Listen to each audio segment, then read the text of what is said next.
Right. I'd like to welcome everybody to the special call meeting of the County Employees Retirement System. Again, this is a special call meeting. Eric, could you read the opening statement, please? I can. This is a special meeting of the County Employees Retirement System Board of Trustees. The meeting is being broadcast via video teleconference pursuant to KRS 61826 and may be viewed by the public at the Kentucky Public Pensions Authority offices located at 1260 Louisville Road in Frankfort, Kentucky. It is also being broadcast to the public live via Facebook. If you are speaking and not appearing by video, please identify yourself before talking. If the video or audio broadcast is interrupted, we will attempt to reestablish a connection. If a connection cannot be reestablished within 30 minutes, the meeting will be adjourned and rescheduled to a later date.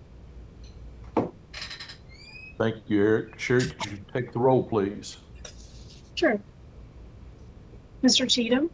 Here. Dr. Carver? Here. Mr. Foster? I'm here. I want to apologize, everyone, but I've been trying to join this meeting for about 15 minutes, but we finally made success. But I do offer my apologies. Thank you. Mr. Fulkerson? Here. Dr. Hackbart? Mr. McGraw? Here.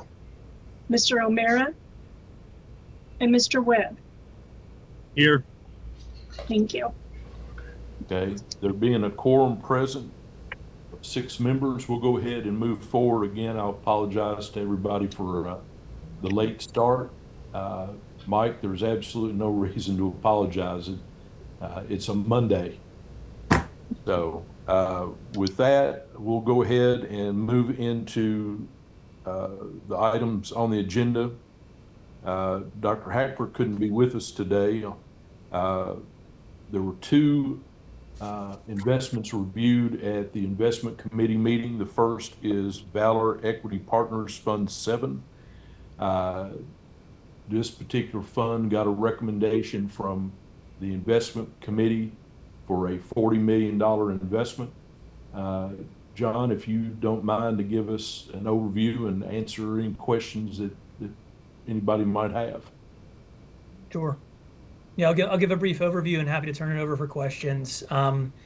So Valor Equity Partners is a group we're bringing forward for a $40 million commitment. This slots in as a growth equity commitment in the pacing that we outlined for you earlier this year. And Valor is a private equity firm, as I mentioned, focused on minority growth equity investments in high growth companies. Typically, these companies are benefiting from some sort of technological or secular tailwinds that allows the companies to really scale and perform across cycles, across market disruptions, and typically across uncertainty, similar to what we're seeing in the geopolitical landscape right now.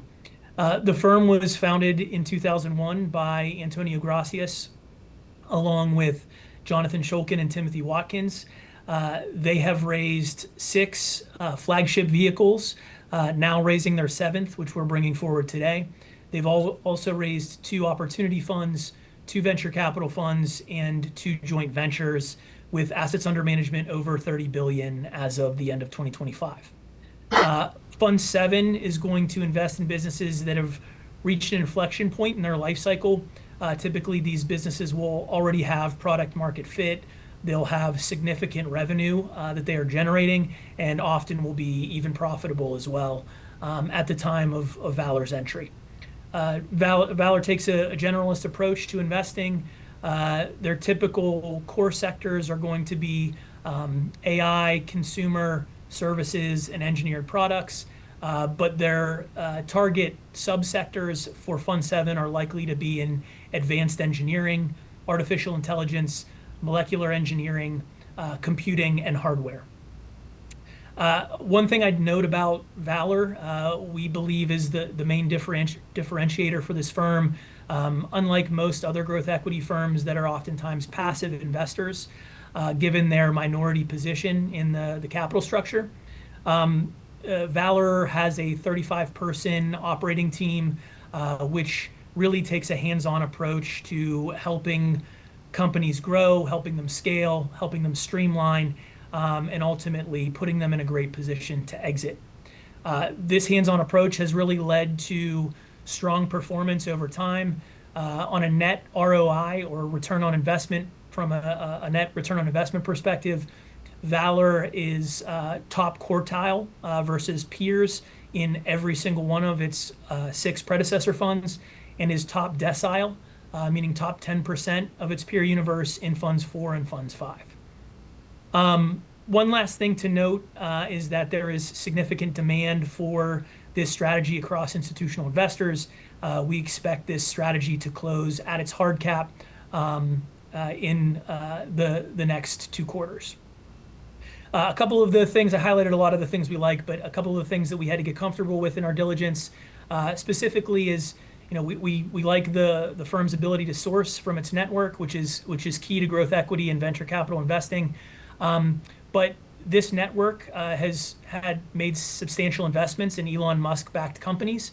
So they were early investors in Tesla, in The Boring Company, in SpaceX, in xAI, and in more recently Neuralink. And we just wanted to be sure that they could source not only through that network, but also outside of the Elon Musk network, which has been proven out in investments in Anduril, Crusoe, GoPuff, Adipar, and others. So we were able to gain comfort with their strong sourcing ability. One other element is really the key person risk, potentially around Antonio Gracias, the founder of the firm. We believe that the partner group that has been built around him is extremely solid, and has really been a substantial part of the investment strategy for the last 3 vintages. We believe John Shulkin, Juan Sabater, Brad Sheftel, and Vivek Padi really give us comfort about any key person concerns with Mr. Gracias. And then finally, we had to get comfortable with some historic turnover around the COVID time period, 2020 to 2022. We did a significant amount of digging there. We did reference calls, spoke with departed employees. We don't believe that there's anything systematic or cultural there, and we believe that turnover has really subsided over the last 4 years, and we believe that the firm is in a strong position moving forward and is a great potential investment for your growth equity, one of your growth equity slots for 2026. Once again, we're recommending a $40 million commitment to Valor Equity Partners Fund 7 to fill that growth equity slot. Happy to answer any questions. John, I'll just ask the same questions I asked earlier for everybody else's benefit.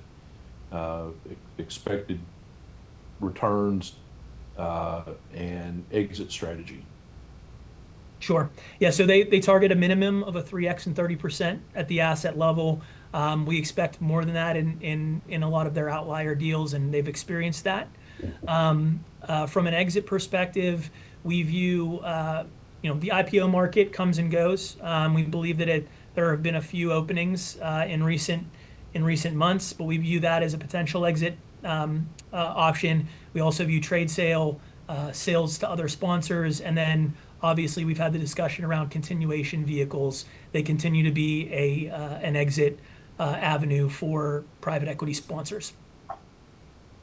Okay, and then I know Tommy had some questions with regard to SpaceX. I found interesting if you want to touch on that.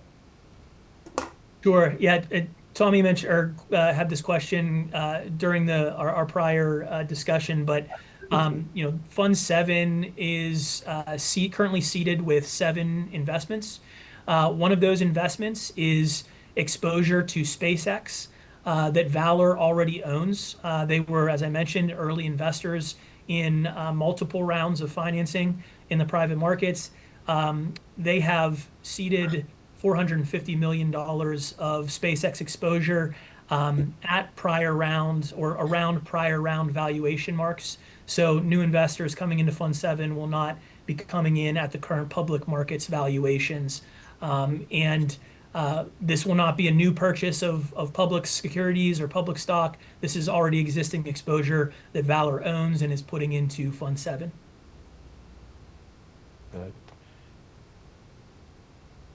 Anybody else have any other questions they have? If not, I'll entertain a motion. I'm sorry, did somebody? Okay. I'll entertain a motion to ratify the investment committee's recommendation to make a commitment to Valor Equities Partner Fund 7 at a $40 million level, subject to successful contract negotiations. So moved. Motion by JT. Do I have a second? I second the Second. motion, Chair. Second by Mike. Any discussion? I do. What did you mean by successful discussion? I just want to make sure I understand that when you said subject to Just- success. Negotiation of the contract. Okay, and what would that look like? What would that be? Do we have any idea? Yeah, well, yeah, Vicky can probably answer that better than anybody, but basically it surrounds the investment fees. I can. There's certain things that are in statutes that we can't waive, such as indemnity, jurisdiction, venue being, the laws in Kentucky. And then when I go through something or our outside counsel, we normally also put together a list of business risks or things that we have noticed.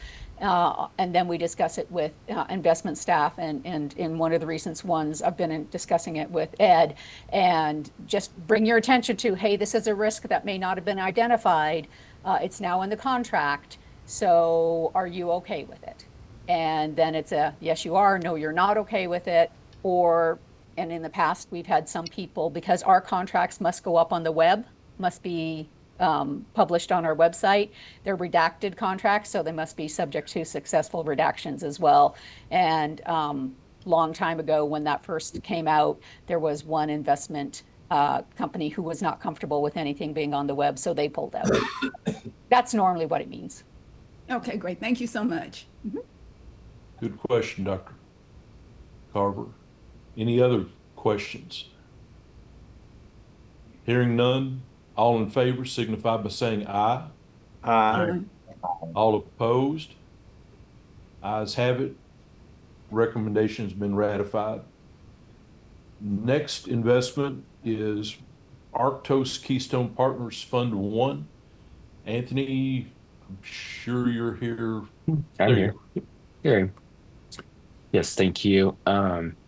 Sure, we discussed this earlier, but yes, to refresh people, Arctos is the firm that we have invested with in their sports strategy. CRS has an investment in Arctos Sports 2, as well as their American Football Fund, which is primarily focused on NFL exposure. And their other strategy is Keystone. Just like they solve problems for sports team owners, in this strategy, they solve them for other private markets firms, so other GPs and funds. Like I think we discussed before, it was sometimes it's to fund succession, buying out different people, different owners. It can also fund a growth area for them, like if they're going to launch a new strategy or in a different geography. It can fund the GP commitment for that. As we know, some of the funds get pretty large, so 2% of that is quite a lot. And so it can help with things like that as different firms grow. And so the solutions end up being bespoke. The alternatives to this are, selling a stake in their firm, which is permanent, as opposed to these securities, which are typically self-liquidating because Arctos and the GP negotiate an agreement to have an SPV holding some assets. So that might be the stream of management fees from the existing funds, or the upcoming carried interest out of different funds that are there, GP commitments, and then as those cash flows come in, Arctos gets those up to until they reach certain thresholds, and then as the return thresholds are met, then eventually Arctos's security is extinguished. So example could be like they'll get all the cash up to a 1x, and then the next amount might be 80/20 until they get to 1.5x, and then they're out when it's 1.75 and 15% or something like that. They're all negotiated agreements, and they help GPs fix do things they want to do strategically without having to sell pieces of their firm permanently. So obviously it's a pretty select target market that they have, but as we know, private markets have grown a lot, and there's a lot of firms that are trying to figure things out as they progress through their life cycles. They have some in our portfolio. I think it's been started about 3 years ago. The strategy, as people came from Landmark, where their prior firm was, to rejoin Ian, the co-founder of Arctos, and they've closed on 11 transactions so far in this fund. But there's a couple more pretty close to the finish line, and I think it's a very interesting basket of different managers across different strategies. You have infrastructure, buyouts, special situations, energy, credit, and then also different life cycles and stages. You have some larger managers, and then you have even ones that are just starting up and helping them grow as well. So it's a very interesting mix of funds, and obviously the underlying companies that they have in their portfolios, because they're going to be getting the cash flows from that. So I think it's a very interesting way to get private market exposure with some defensive characteristics. The returns are still competitive because that's what Arctos requires for these securities to be extinguished. And then, and I think they're also, and the relationship is also one that's can be consultative, because they can help them out as they grow. Arctos can be a sounding board for these folks. Usually other GPs aren't going to talk to each other since they're competing, but this is someone they can talk to that's experienced and can help them. So we've been watching it since they started about 3 years ago. So to see if it would scale up, get a team grown, and build a portfolio, and they have. And so I think this is an attractive opportunity, and happy to take any questions about it. Anthony, same questions I asked earlier. If Sure. you could touch on what is expected return-wise, return on investment, especially from the standpoint of return of capital over first, whatever it was, 5 years. Yes, 5 sure. years talked about. That's their working. I think everybody would like to understand that. Sure. Overall, their targeting is a 2x net and 20% net IRR.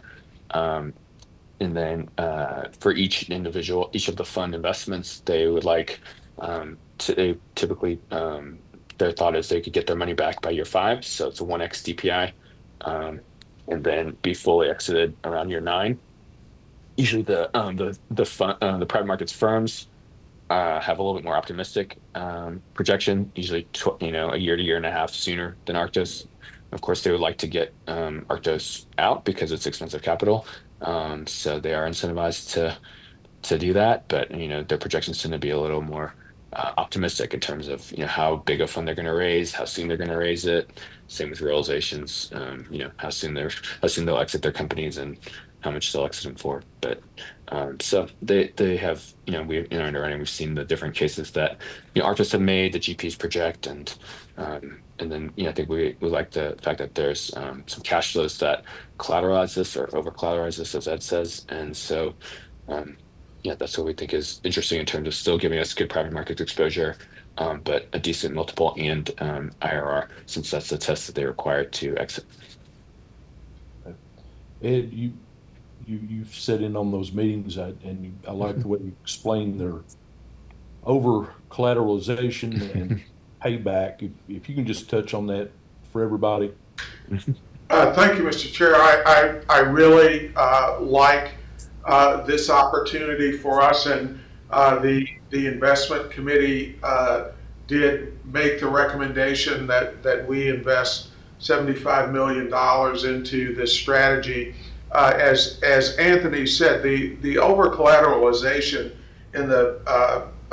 special purpose vehicle really incentivizes the GP to get Arctos out as soon as possible, but they've got to meet both the multiple of capital and the IRR targets that have been negotiated with Arctos as they came in. So what I really love about this opportunity is that Arctos views their extinguishment out of a particular special purpose vehicle as a distribution event. So as they get into these contracts, and Anthony mentioned in the investment committee, they've already closed 11, that we would have a distribution event at the extinguishment of each of those contracts, which would bode well for our portfolio.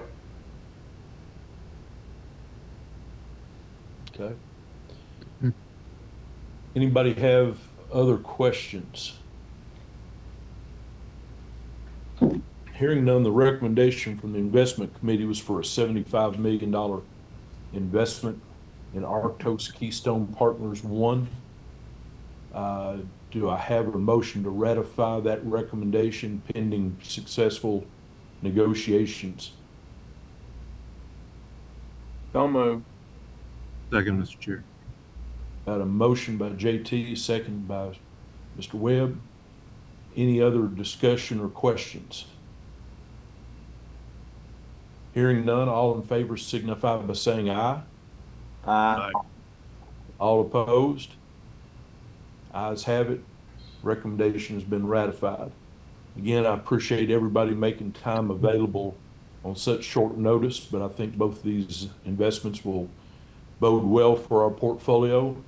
Going forward, we'll try to give you more ample time to plan schedules. So with that, I'll entertain a motion to adjourn. So moved. Second. Hold on, I'm sorry.